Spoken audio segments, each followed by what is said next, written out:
Are your hips firing too quick in the downswing? Let me get this sorted out for you, okay?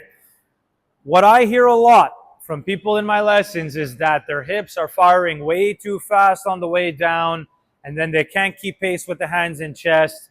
And then what happens oftentimes is they get stuck way too far behind. Low point issues, face control issues, all sorts of disasters happen from there. I'll tell you what, more often than not, it's actually not that the hips are firing too quickly through the ball, but there is a problem that happens in a different fashion that you're not considering. I'll give you two examples. I might be somebody who's got no hip turn in my backswing, and then all of a sudden I have a ton of hip turn on the way through. Well, now proportionally my swing is out of sequence.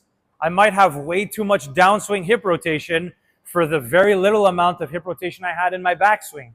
Obviously, in that scenario, my hips are going to look spun out, but it might not be the fact that my hips are traveling too fast through the ball, but that I need to load them better in the backswing.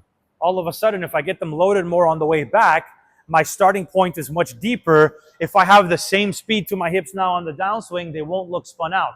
But if I start from virtually square at the top of my backswing, and then I rotate my hips at that same speed, of course, they're going to look very spun out. So in that scenario, it's not actually the fact that your hips are getting spun out, it's that they don't have enough rotation in the backswing to support how much rotation they have through the ball. The second scenario would be you're somebody who actually rotates your hips really well in the backswing, and then your hips fire aggressively on the way through, but your chest lags behind and you're getting stuck. I see golfers do this all the time, and then they're trying to really slow down the hips on the way down and trying to speed up the hands. Now, there might be some golfers who would benefit from that, of course, but there is also a world in which, rather than just trying to speed up the hands and slow down the hips, you can actually keep the hip speed the same, but speed up the chest with it. And now you're creating a little bit more connection between your upper and your lower body. If your hips are firing and your chest lags behind, it creates too much separation. It's not always a hip issue.